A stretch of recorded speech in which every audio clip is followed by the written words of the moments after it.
अभिनेत्री ममता कुलकर्णी बनली संन्यासी। महाकुंभामध्ये किन्नर आखाड्याच्या आचार्य महामंडलेश्वर लक्ष्मीनारायण त्रिपाठी यांचे घेतले आशीर्वाद। आता ममता नंदगिरी नावाने ओळखणार। वाल्मिक कराड पोटदुखीमुळे रुग्णालयात, मात्र आता छातीचं सिटी स्कॅन होणार। बुधवारपासून कराडवरती बीड जिल्हा रुग्णालयामध्ये उपचार सुरू।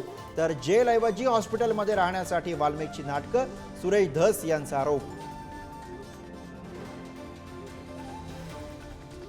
परळीतील मरळवाडी गावचे सरपंच बापू आंधळे आणि महादेव गित्तेंवरती वाल्मिक कराडच्या सांगण्यावरनं हल्ला। व्हिडिओ ट्विट करा जितेंद्र आव्हाडांचे नवे गंभीर आरोप। वाल्मिक कराडचा पाय आणखी खोलात जाण्याची शक्यता। विकी कौशलच्या छावा चित्रपटाच्या टीजरवरनं वाद। गाण्यामध्ये छत्रपती संभाजी महाराजांना डान्स करताना दाखवल्यानं मराठा क्रांती मोर्चाचा आक्षेप। सिनेमात काही बदल करण्याची ही मागणी। कृषी मंत्री असताना शरद पवारांनी सहकार आणि शेतकऱ्यांसाठी काय केलं? मालेगावमधील सहकार परिषदेमध्ये अमित शहा यांचा हल्लाबोल।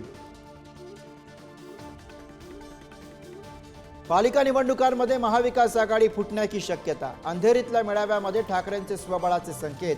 पवारांसोबतच्या चर्चेतही एकला चलोरेची भाषा। तर ठाकरेंनी टोकाचा निर्णय घेऊ नये, पवारांचं मत।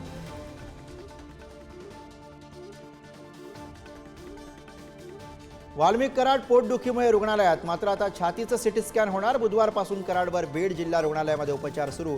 तर जेलऐवजी हॉस्पिटलमध्ये राहण्यासाठी वाल्मिकची नाटकं, सुरेश धस यांचा आरोप। गर्भलिंग निदान चाचणी करणाऱ्यांची माहिती देणाऱ्यास 1 लाखाचं बक्षीस। स्त्री भ्रूण हत्या रोखण्यासाठी राज्य सरकारचं पाऊल।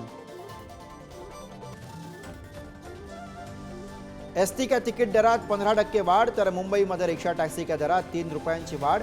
आज रात्रीपासून एसटीचे नवे तिकीट दर लागू होणार। तर 1 फेब्रुवारीपासून रिक्षा टॅक्सीचे नवे दर लागू। राज्यासाठी शुक्रवार ठरला अपघातवार। पिंपरी चिंचवड, बारामती आणि ठाण्यामध्ये झालेल्या अपघातात 4 जणांचा दुर्दैवी मृत्यू।